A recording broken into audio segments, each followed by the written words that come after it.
Orientação Espírita, o seu canal de espiritismo no YouTube, esclarecendo e consolando através dos princípios espíritas.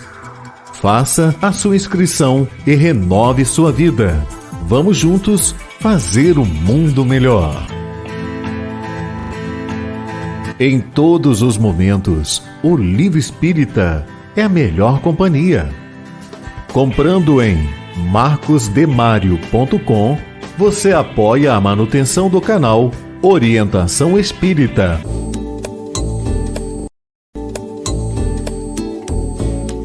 No canal Orientação Espírita, você encontra variada programação, pensada e feita para você.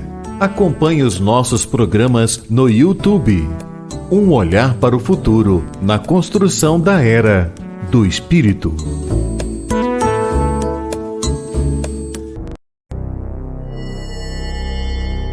Tem início mais uma edição de Ante os Novos Tempos. Um olhar voltado para a humanidade, através das revelações dos Espíritos, na mensagem consoladora e esclarecedora do Espiritismo. Fique agora na companhia de Marcos Demário.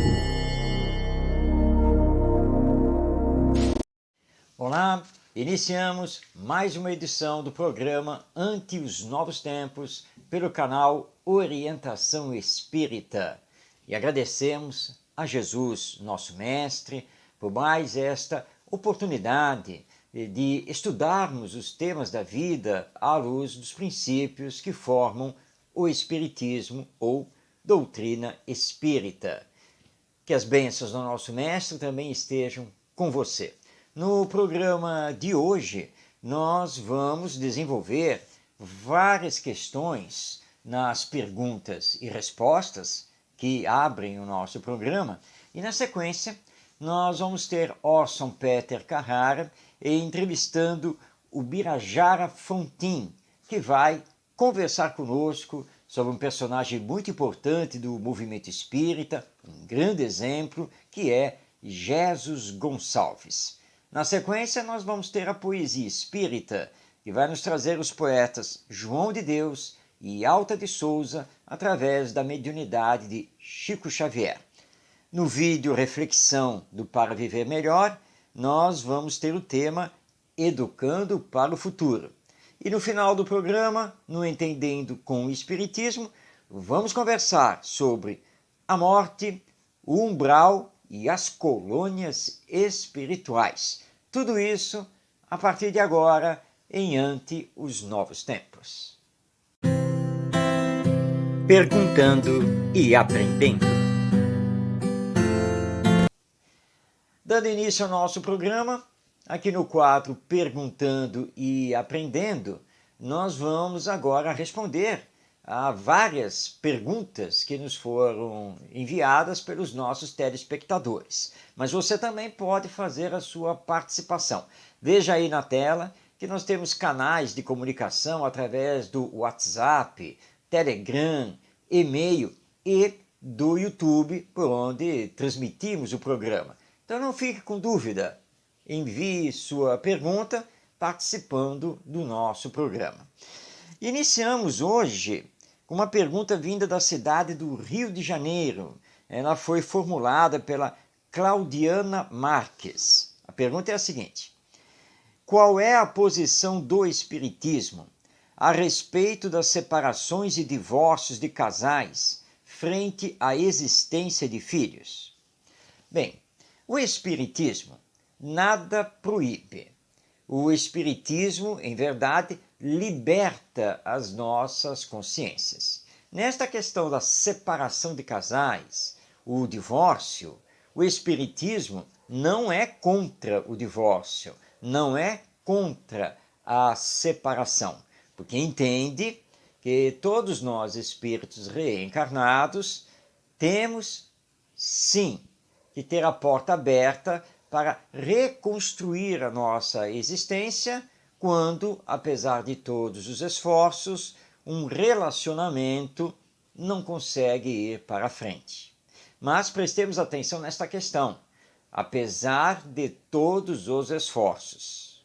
E os casais, antes de procurarem a saída da separação, do divórcio, devem se perguntar se fizeram, de fato, todos os esforços necessários para a reconciliação, para a conciliação de pensamentos, ideais e interesses comuns. E tem que pensar nos filhos quando estes existem. Se, apesar das tentativas, apesar do diálogo, não houver realmente a possibilidade da continuidade do relacionamento, que venha a separação, mas que o casal lembre que os filhos não devem e não podem ser utilizados para atacar o ex-companheiro ou a ex-companheira. Pai e mãe têm que entender que os filhos nada têm a ver com o nosso problema de relacionamento e término da relação. Eles devem continuar a ser amados e receber as devidas explicações a respeito da separação do pai e da mãe, sempre de acordo com a idade e a condição de entendimento deles. E que, antes de acontecer a separação, que o casal procure dialogar para estabelecer exatamente como vai fazer e que continuem a amar os seus filhos, para que não haja depois problemas com relação a quem vai cuidar, quem vai ficar e assim por diante. Porque o ideal é que tudo seja estabelecido em comum acordo. Filhos não são objetos de disputa. Filhos são seres humanos, espíritos reencarnados, que têm sentimento e precisam ser muito amados. É isso que a doutrina espírita, então, nos recomenda. Mas antes de chegar à separação, faça essa pergunta. Será que eu soube de fato renunciar? Será que há abnegação, diálogo? Será que com um pouco mais de esforço as coisas em comum não podem acabar fortalecendo essa relação, ao invés de se procurar pura e simplesmente a separação? Então, pensar e dialogar antes de se tomar uma decisão. Essa é a nossa recomendação. Bem, vamos agora responder ao Josué Pérez, que é lá de São Paulo, capital. Ele pergunta: existe explicação espiritual e científica para os fenômenos de efeitos físicos, como materialização de espíritos e transporte de objetos? Sim, perfeitamente. Existe sim explicação. E você vai encontrar essa explicação, primeiramente, em O Livro dos Espíritos. Na sua segunda parte, quando Allan Kardec estuda junto aos espíritos a ação deles na matéria, ou seja, quais são os mecanismos dessa ação. Mas isso será aprofundado depois em O Livro dos Médiuns. E preste atenção ao capítulo Laboratório do Mundo Invisível. E, complementando isso, a Gênese, quando Allan Kardec estuda sobre os fluidos e a sua ação espiritual e material. Portanto, nas próprias obras da codificação espírita, nós temos o estudo e a explicação desses fenômenos de materialização de espíritos, de transportes e, de uma forma geral, de todos os fenômenos de efeitos físicos. E são explicações científicas, porque o espiritismo é ciência. Ciência que observa os fatos, ciência que desvenda as causas. Uma ciência dedicada justamente a estudar o elemento espiritual da vida. Então, sim, nós temos todas essas explicações e que recomendamos que se recorram, então, a essas 3 obras da codificação espírita para esse estudo e conhecimento dos efeitos físicos, suas causas, seus elementos e suas consequências. Bem, vamos agora responder a Mariângela Bernardes, ela é da cidade do Rio de Janeiro. E ela pergunta: não consigo entender por que Allan Kardec é codificador do Espiritismo e não seu fundador ou criador. Qual é a diferença?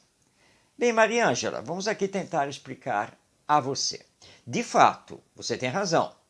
Nós espíritas não consideramos e nem chamamos Allan Kardec de fundador ou criador do Espiritismo, e sim de codificador. Você quer saber por quê? Porque o Espiritismo é obra dos espíritos, não é obra de Allan Kardec. Se fosse obra dele, ou seja, criação dele, saída do pensamento dele, dos seus estudos, nós poderíamos sim, então, chamar Allan Kardec de fundador ou de criador da doutrina.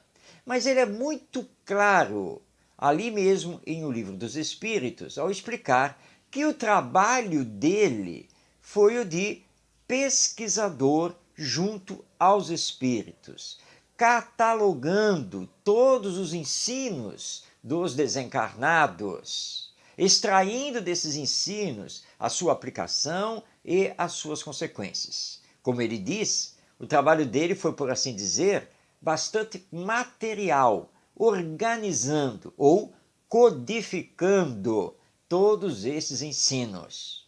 Daí o nome que ele deu à obra básica, fundamental, que lançou o Espiritismo. Já prestou atenção nisso? O Livro dos Espíritos. O próprio nome da obra indica a sua autoria. Claro que ele assinou, porque perante a legislação humana não se reconhece direito autoral a quem já morreu, aos espíritos. Então ele precisava assinar por causa dos direitos autorais e o registro legal da obra. Então, O Livro dos Espíritos, por Allan Kardec.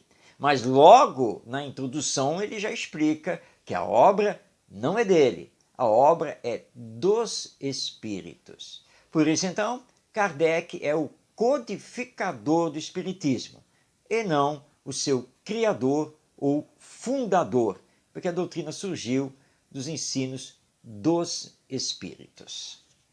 Bem, continuando o nosso perguntando e aprendendo, nós vamos agora responder a Solange Ribeiro, que é da cidade de Duque de Caxias, no estado do Rio de Janeiro. Duque de Caxias pertence ao Grande Rio. A Solange está nos perguntando: umbandistas, kardecistas, etc., não são todos espíritas? Não praticam a mesma doutrina? Solange, não. Estamos falando aqui de coisas diferentes. Mas eu não tenho como lhe responder em relação aos kardecistas. Sabe por quê? Porque eles não existem. Não existe uma doutrina chamada kardecismo. Como essa doutrina não existe, ela não tem adeptos. Ninguém pode se dizer seguidor do kardecismo. Não existe uma doutrina de Kardec. O que existe é uma doutrina dos espíritos, chamada espiritismo ou doutrina espírita. E os seus adeptos, seus seguidores, são os espíritas ou espiritistas.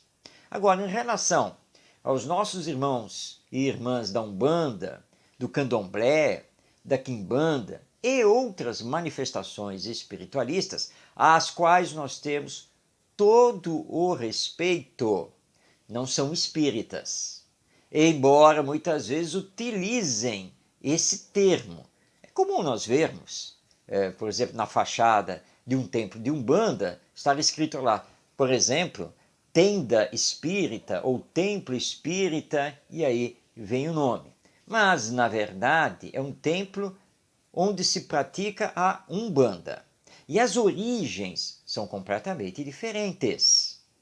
A Umbanda, o Candomblé, a Quimbanda vão ter a sua origem no sincretismo religioso e ritual que misturou as crenças vindas da África, através dos negros africanos escravizados durante mais de 300 anos aqui no Brasil, com o catolicismo, a sua doutrina e os seus rituais. E vai surgir a Umbanda, o Candomblé e a Quimbanda. O Espiritismo surgiu na França, no ano de 1857, em 18 de abril desse ano, com o lançamento de O Livro dos Espíritos, assinado por Allan Kardec, que é o pseudônimo de Hippolyte Léon Denisard Rivaio, que era professor, pedagogo e grande pesquisador do magnetismo.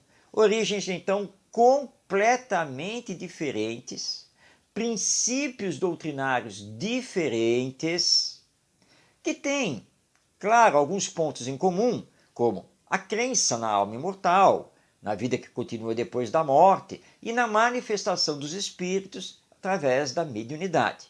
Mas, de resto, estamos falando de doutrinas, de crenças completamente diferentes uma das outras. Portanto, espírita somente é aquele que estuda, compreende e pratica o espiritismo, conforme temos esta doutrina nas obras de Allan Kardec, que, aliás, estão aqui, olha, nos acompanhando neste programa. Então, essa é a grande diferença entre essas crenças, entre essas doutrinas. Bem, para encerrando o nosso Perguntando e Aprendendo, nós temos aqui agora a Alessandra Tonato, que é lá de São Paulo, capital. A Alessandra está aqui nos perguntando: tenho muita dificuldade em perdoar, ainda mais quando se trata de um familiar. Como conseguir viver sem mágoa e rancor? Nós poderíamos, Alessandra, responder com bastante simplicidade a você que basta não se sentir nem magoada, nem ofendida e, portanto, você não vai ter razão nenhuma para pensamentos e atitudes rancorosas em relação a seja lá quem for. Mas não é tão simples, não é tão fácil assim. Nós precisamos nos exercitar em compreender o outro como ele é, do mesmo jeito que queremos que o outro nos compreenda como nós somos. Somos individualidades, com personalidades diferentes, grau evolutivo diferente, porque cada um faz a sua caminhada. Então, é preciso exercer no convívio com os outros e, em especial, na família, a compreensão, a tolerância, a paciência, a cooperação, sem esperar retribuição de qualquer espécie. Nós vamos colocar tudo isso em prática em nome do amor, na recomendação do nosso Mestre Jesus. Amai-vos uns aos outros como eu vos amei. E na outra recomendação, que é ligada a essa, quando ele também disse: meus discípulos serão conhecidos por muitos se amarem. É o amor que deve nos movimentar ao perdão, que não significa esquecer, apagar a ofensa, não, mas significa, quando lembrar do acontecimento, não se sentir ofendido, não se sentir magoado, nada disso. Vamos dar um exemplo aqui. Gandhi, o Mahatma, a grande alma lá na Índia, e certa vez foi dito a ele que tinha lá um político que o atacava ferozmente lá no Congresso Nacional. E se ele, Gandhi, iria dar alguma resposta. Ele disse que não ia responder nada. E perguntaram por quê. Ele disse porque ele tem todo o direito de não gostar nem de mim e nem das minhas ideias. Então ele tem todo o direito de falar contra. Não, mas acontece que além de falar contra as suas ideias, ele lança mentiras, dúvidas, ofensas. E diz, mesmo assim, também não vou fazer nada, porque ele pode falar o que quiser, porque eu não me sinto ofendido, porque eu dou o direito a ele para pensar diferente. Então estou muito tranquilo, sem nenhum problema.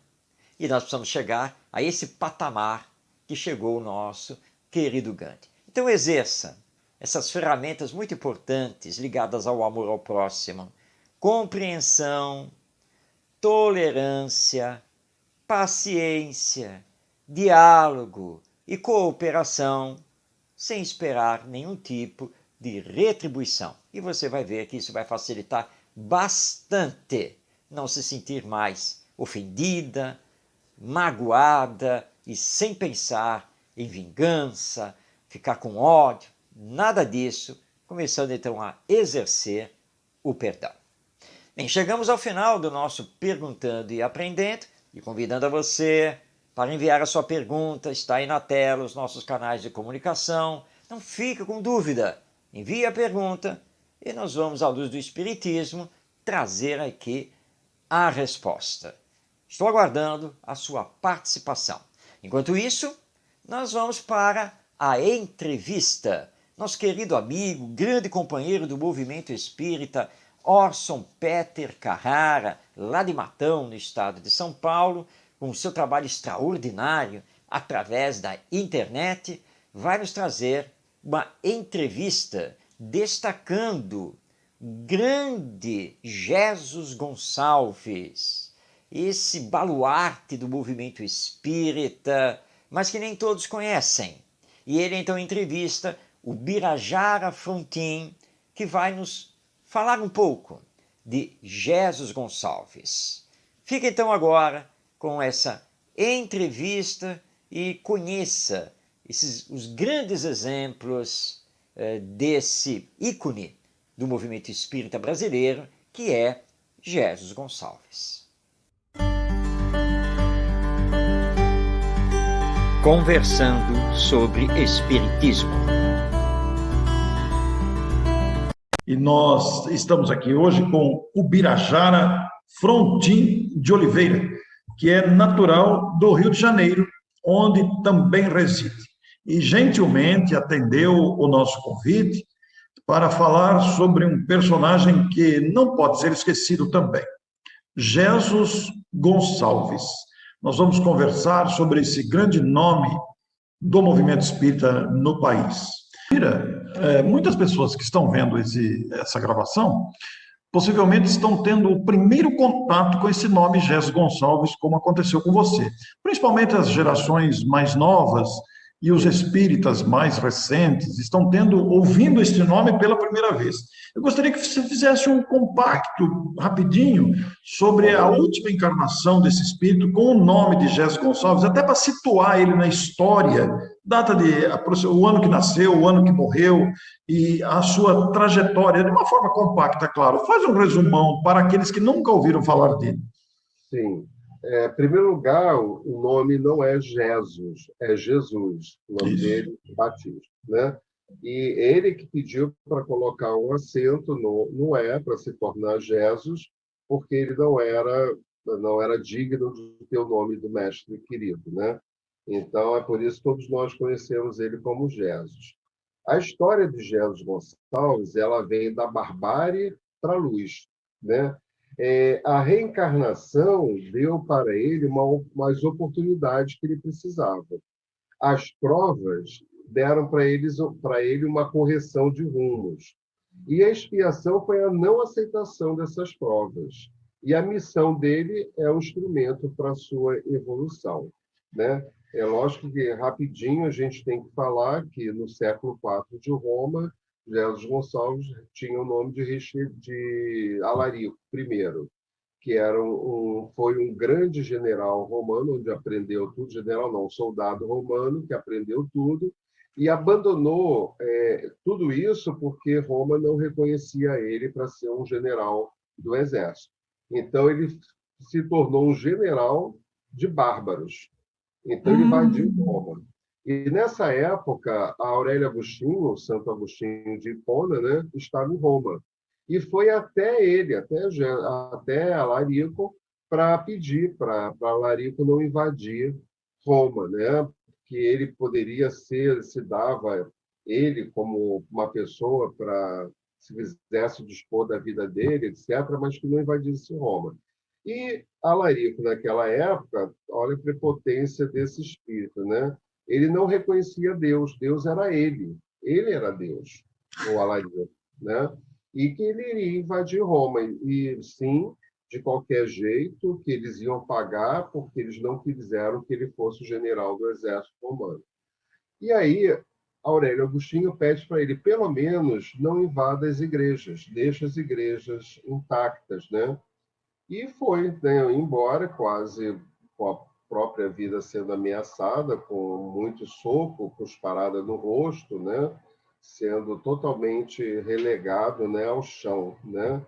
E ele invadiu Roma. Invadiu Roma e não invadiu as igrejas. E antes, Aurélio Agostinho tinha falado para todo mundo lá, as mulheres, as crianças, né, os velhos, para irem para as igrejas. E ele acabou não invadindo. Depois ele reencarna de novo como Alarico II, né, interessante isso. E depois, como em 1642, na França, como Richelieu. E nessa época, Richelieu, ele não matava fisicamente, mas ele mandava matar. Então já houve um progresso. Houve um progresso. Então, houve um progresso. E ele tinha dois amores, que era Deus, da forma como ele considerava, né? E a França. E ninguém podia falar mal da França, que ele mandava matar. Ele não matava, ele mandava matar. E aí, numa reencarnação em Borebi, São Paulo, Jesus Gonçalves vem no dia 12 de julho de 1942, em Borebi, uma cidadezinha do interior de São Paulo. E lá, na casa que ele viveu, né, esse tempo, era uma casa hiper, super humilde, né? E ele estava ali e foi para Agudos depois, né? Depois foi trabalhar na lavoura e no campo.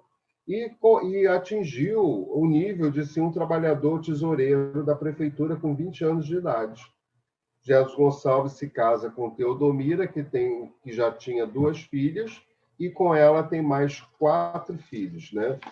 E ele vai, após 8 anos, né, em 1930, Teodomira desencarna e deixa Jesus Gonçalves com 6 filhos, né?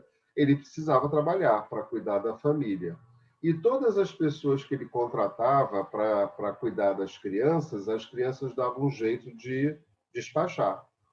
E uma vizinha, né, que ele tinha, que ali onde ele morava, ela ficou consternada com a situação dele e pediu para tomar conta das crianças. E ela foi tomar conta das crianças e eles acabaram se casando, né? Anita Vilela, né? Que foi a sua companheira e é um espírito também iluminado. Por quê? Um tempo depois, né, com 27 anos, Jesus Gonçalves é acometido da hanseníase, da lepra, né? E aí, nessa época, né, que era uma coisa impressionante com relação a essa doença, você era totalmente isolado, encarcerado, isolado, e vivia lá nos leprosários, sem contato com ninguém, nem mesmo com a família, né? E o filho de Jesus, o Jaime, né, ele também contrai a hanseníase. E a prefeitura dá para ele um trabalho para que ele pudesse, mesmo com a lepra, poder sustentar. E um amigo dá para ele emprestado, né, um sítio onde ele se isolou com toda a família, né, para poder ali plantar. Mas isso não demorou muito, não. A saúde pública daquela época, né, foi lá e levou ele para o leprosário. Essa mulher, Anita Vilela, ela não tinha nada, não teve nada, não contraiu a lepra. Mas ela conseguiu, junto aos órgãos governamentais ali daquela cidade, de se internar com Jesus Gonçalves. Olha que espírito. Impressionante, né? Então, é uma Anita Vilela, é uma pessoa que eles ficaram casados durante 12 anos, ela desencarnou lá, mas com câncer no ovário, não tinha nada a ver com a lepra, né? E Jesus Gonçalves começa a fazer um trabalho, e até então, Jesus Gonçalves ateu, ele não acreditava em Deus, né? Ele começa a fazer um trabalho dentro do leprosário, porque ninguém podia se aproximar. Todo mundo, para falar com os leprosos, era de uma distância muito grande, tinha que ser comunicação com grito, né? Não dava para conversar, era muito distante. E ele começou a fazer, dentro do leprosário, um movimento impressionante. Ele criou uma jazz band, ele tocava clarineta, né? E tinha outros que tocavam outros instrumentos. Ele começou a fazer um jornal, ele tinha um programa de rádio, né? Um time de futebol. Olha que coisa impressionante, né? E tudo isso eu tenho algumas fotografias sobre essa coisa. Por quê? Eu soube que a filha Jandira, de Jesus Gonçalves, ainda vive, né? Está com 90 e poucos anos, e há uns 10 anos atrás, eu fui a Bauru e fui na casa dela. Então, eu conheci a filha dele e conheci os netos dele, né? E foi uma emoção que também... Isso tudo está gravado, né? Eu também não conseguia parar, não conseguia falar nada, só chorava, né? Foi uma coisa muito... E eu conheci o leprosário Aimorés, onde ele ficou, né? Hoje desativado, né? E eu fiz todo esse tour por ali. E aí ele fez todo esse trabalho nesse Hospital Colônia de Aimorés. Só que as dores dele começaram a aumentar muito. E ali não tinha condições, né, materiais para ele ficar. E aí ele mandava cartas e cartas e cartas para um leprosário em Bauru, né? Mas o diretor, né, sabendo que ele estava mandando carta para poder tirar ele dali, ele interceptava as cartas não chegavam ao seu destino. Aí o que o filho dele fez, o Jaime e um outro amigo? Pularam o muro do leprosário e foram até, né, Bauru, entregaram a carta e mandaram uma ambulância para tirar Jesus Gonçalves de lá. Isso foi em 1937, né, que aconteceu. E aí ele foi, né, de ambulância, mas chegou no meio do caminho, numa cidadezinha, Pirapitingui, né, ele não aguentou. E também tinha em Pirapitingui um leprosário também com muitas possibilidades de tratamento. E aí ele ficou lá até o seu desencarne, né? E lá, nesse leprosário, ele fez a mesma coisa. Ele fundou um jornal interno, né? Rádio, né? Uma outra jazz band, time de futebol, teatro. Ele escrevia e atuava. E foi dessa forma que ele abriu as portas do leprosário. Foi Jesus Gonçalves quem abriu as portas dos leprosários, né? E aí os parentes iam e levavam mantimentos, levavam uma série de coisas. E ele ainda ateu. É isso que eu ia te perguntar. Como é que ele chegou a Deus? Agora, essa próxima fala. Aí um dia a dor dele estava tão forte, que ele falou: se esse Deus existe, que me faça parar essa dor.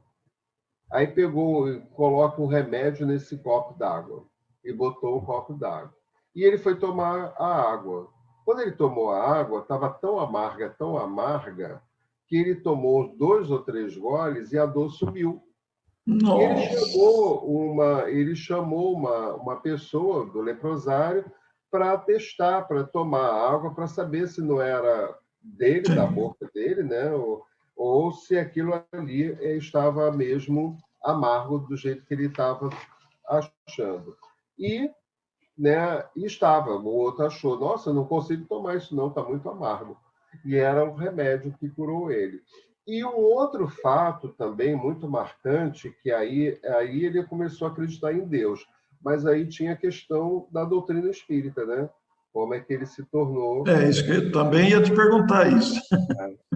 A Anitta, ela desencarnou por um tumor no útero, mesmo internada lá no leprosário, ela não contraiu a lepra. E em seu velório aconteceram vários casos mediúnicos. A esposa de Jaime, né, que era uma médium, mas ninguém sabia que era médium também, ela começou a ver o espírito de Anitta ao lado do corpo. E começou a falar determinadas palavras, né, que só ele, o Jesus e a Anitta sabiam, né? E ela falava para o Jesus, transmitindo o que a Anitta estava falando. Velho, não duvides mais, Deus existe. E só eles dois, na sua intimidade, ela chamava de velho. Ninguém sabia, ela não Olha chamava que coisa. velho. Para Cara, ele foi uma prova. Para ele foi uma prova. foi. Bem, nós acabamos de assistir a entrevista e você conheceu um pouco de Jesus Gonçalves, nas palavras do nosso querido amigo Ubirajara Frontin. E fica aqui já o convite, se você quiser conhecer essa entrevista na íntegra, acesse no YouTube o canal do Orson Peter Carrara. A entrevista na íntegra está publicada lá no seu canal. E que os exemplos de Jesus Gonçalves possam fazer luz na minha vida, na sua vida, na vida de todos nós. E por falar em fazer luz, vamos passar a palavra agora aos poetas do Anem? Os poetas brasileiros e lusitanos, já desencarnados e que retornaram através da mediunidade de Chico Xavier? Vamos sim, porque está na hora da poesia espírita. Poesia Espírita. Poesia espírita vai destacar dois poetas que retornaram através da mediunidade de Francisco Cândido Xavier para nos deliciar com os seus poemas. E hoje nós vamos trabalhar um autor português e outro brasileiro. E as poesias estão publicadas no livro Relicário de Luz, que é uma edição da Federação Espírita Brasileira, a nossa FEB Editora. O primeiro a comparecer aqui no programa de hoje é João de Deus. Dá até a impressão com esse nome que ele seja brasileiro, mas não. João de Deus é um poeta português, aliás, muito conhecido em Portugal e também na literatura internacional. Ele deixou obras muito importantes ligadas à poesia. Ele retorna então através do Chico Xavier e é publicado um poema seu aqui no Relicário de Luz com o título Perdoa, Trabalha e Ama. Vamos então conhecer essa poesia. Meu filho, achaste na estrada angústia, miséria e lama? Esquece o espinho e a pedrada, na doce paz de quem ama. A jornada transformou-se em verdadeira batalha? Conserva a terna alegria de quem espera e trabalha. Teus amados esqueceram a vida singela e boa? Guarda a atitude amorosa do coração que perdoa. Se buscas a luz divina, a que o Mestre nos conclama, a todo o instante do dia, perdoa, trabalha e ama.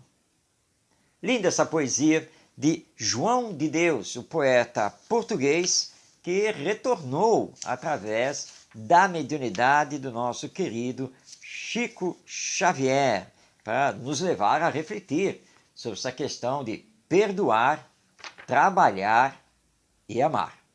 Mas continuando nas páginas do livro Relicário de Luz, nós colhemos então uma poesia de Alta de Souza, esta querida companheira, poeta brasileira, poetisa brasileira, que desencarnou jovem, mas que nos deixou na literatura livros importantes, grande poeta nacional.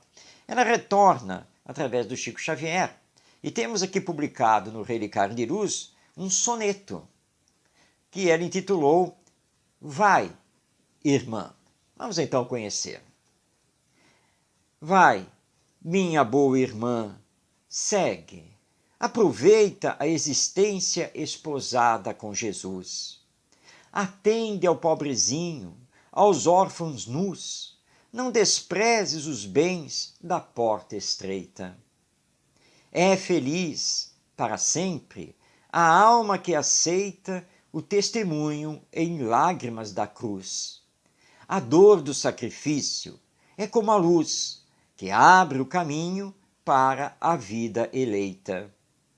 Guarda a esperança pela vida em fora. Sê a verdade e o bem para quem chora. Não te atormente a estrada mais sombria. Vence as tristes jornadas escabrosas e hás de ver amanhã de luz e rosas na claridade eterna da alegria. Então, um poema, um soneto para nos exaltar a continuar sempre a viver e estarmos com Jesus, assinado por Alta de Souza, através da mediunidade de Francisco Cândido Xavier.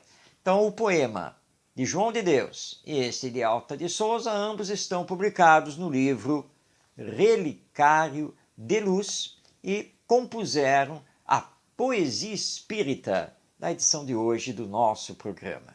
E agora está na hora do vídeo para viver melhor. O tema de hoje é Educando para o Futuro. Vamos então refletir um pouco, rodando o vídeo para essa nossa reflexão.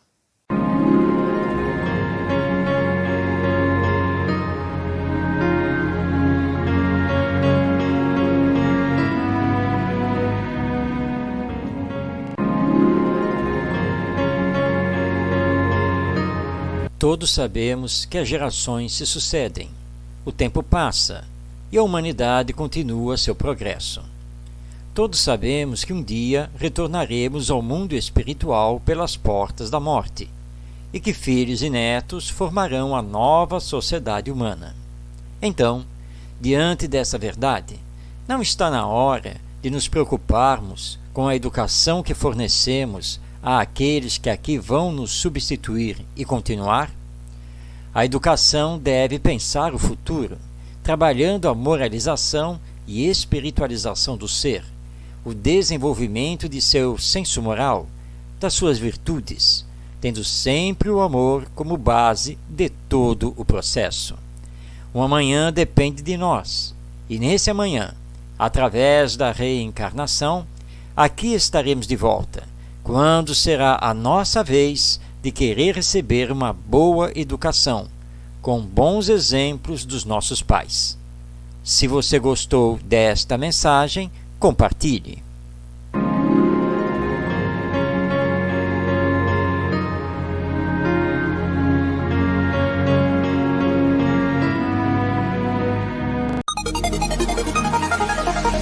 Entendendo com o Espiritismo. O tema de hoje é sobre a morte, o umbral e as colônias espirituais. Ou, em resumo, Vamos falar do que existe depois da morte. O que nos aguarda no mundo espiritual? Você já deve ter ouvido falar do umbral, não ouviu? Também já deve ter ouvido falar das colônias espirituais, e entre elas a mais famosa, que já foi inclusive para os cinemas, Nosso Lar, descrito pelo espírito André Luiz no livro de mesmo nome, através do médium Chico Xavier. Pois bem, o Espiritismo nos explica que a morte, na verdade, não existe. E ela não é o fim de tudo. O que existe é vida futura, vida depois da morte. Por isso, no lugar de morrer, nós espíritas utilizamos a palavra desencarnar. Nós não dizemos, fulano ou fulana morreu. Nós dizemos desencarnou. Deixou este invólucro corporal, deixou este corpo biológico e retornou para o mundo espiritual. E a grande pergunta é sempre: o que existe nesse mundo espiritual? O que nós vamos fazer nele depois da morte? Bem, o mundo espiritual é a verdadeira vida, porque a vida material, ela é passageira. Nós somos espíritos e nos encontramos aqui, presentemente, reencarnados. E vamos retornar à nossa condição de desencarnados no mundo espiritual. Bem, para onde nós vamos? E em que condições? Agora chegamos na essência desse estudo sobre o mundo espiritual. A palavra-chave para dar resposta é depende. Depende do que estamos fazendo aqui na Terra. Depende do que estamos semeando com os nossos pensamentos, nossas palavras e ações. Porque quando voltarmos ao mundo espiritual, nós vamos para o local apropriado às nossas vibrações e às nossas conquistas espirituais. Se fizermos o bem, se nos esforçamos em amar o próximo, nós teremos, sim, como consequência, encontrar a felicidade, mesmo que relativa. E quem sabe já termos o mérito de adentrarmos a uma colônia espiritual, onde vamos continuar os nossos aprendizados, os nossos trabalhos, porque no mundo espiritual não existe ociosidade.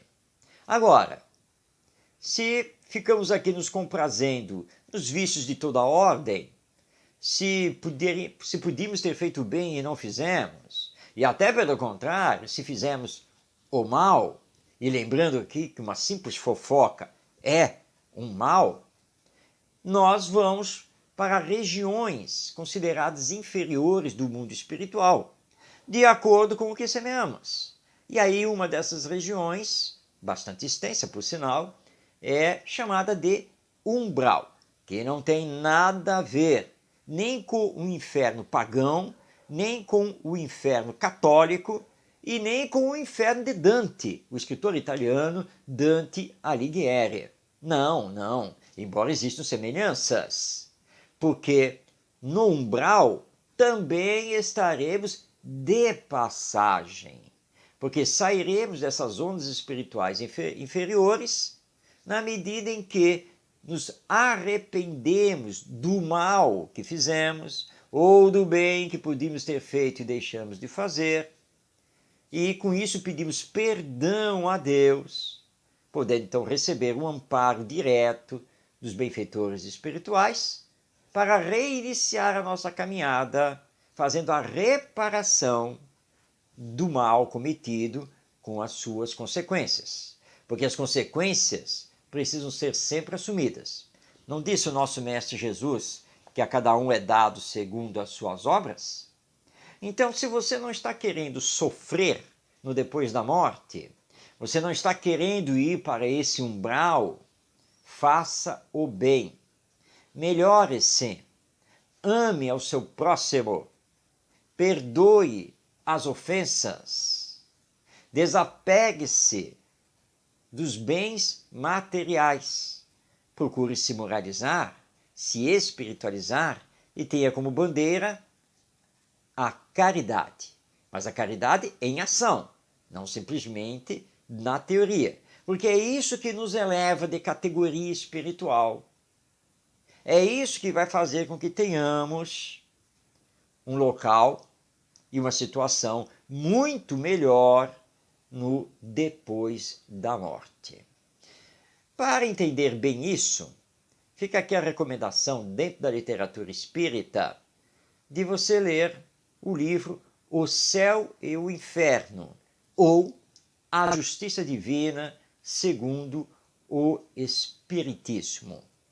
É uma obra fantástica, onde Allan Kardec estuda na primeira parte, teoricamente, a vida depois da morte e todo o funcionamento da lei divina, e na segunda parte ele traz para nós as mensagens, os depoimentos dos desencarnados nas mais diversas condições e sempre também fazendo comentários, considerações, todo um estudo a esse respeito de espíritos felizes, espíritos medianos, espíritos sofredores, espíritos suicidas e assim por diante. E ali, nessa obra, O Céu e o Inferno, nós temos a exata medida do que acontece no depois da morte, em relação a umbral, em relação a colônias espirituais e assim por diante. E claro, não poderíamos aqui deixar de citar e recomendar as obras do espírito André Luiz, através do Chico Xavier, também as obras do espírito Manuel Filomeno de Miranda, através do Divaldo Franco. Bastante literatura espírita para entender esse contexto da morte, o que existe no mundo espiritual e o que nos leva para este ou para aquele setor no mundo espiritual após a morte.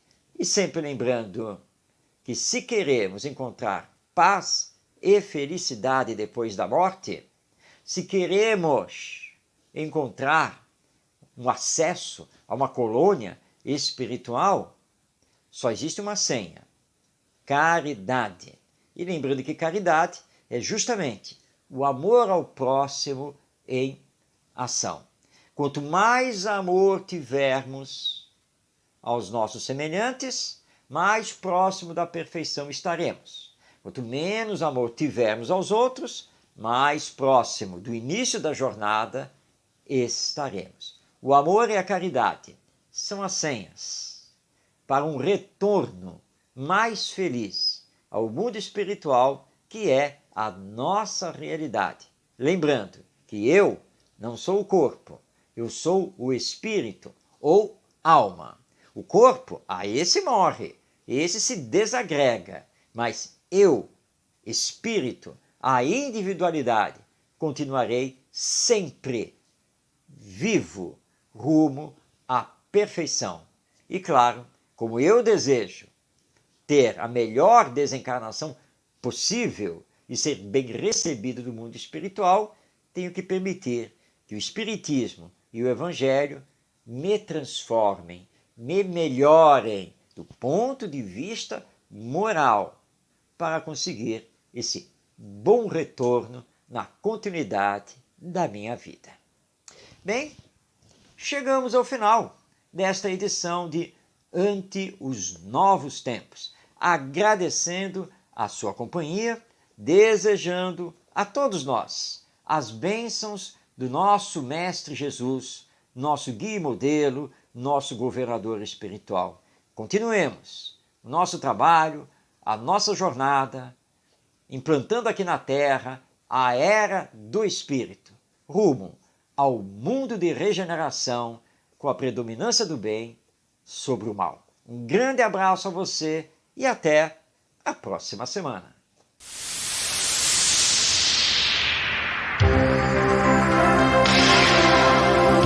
Um olhar voltado para o futuro da humanidade.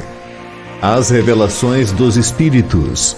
A mensagem consoladora e esclarecedora do Espiritismo. Este é o programa Ante os Novos Tempos. Produção e apresentação, Marcos de Mário. Orientação Espírita, o seu canal de Espiritismo no YouTube. Esclarecendo e consolando através dos princípios espíritas. Faça a sua inscrição e renove sua vida. Vamos juntos fazer um mundo melhor.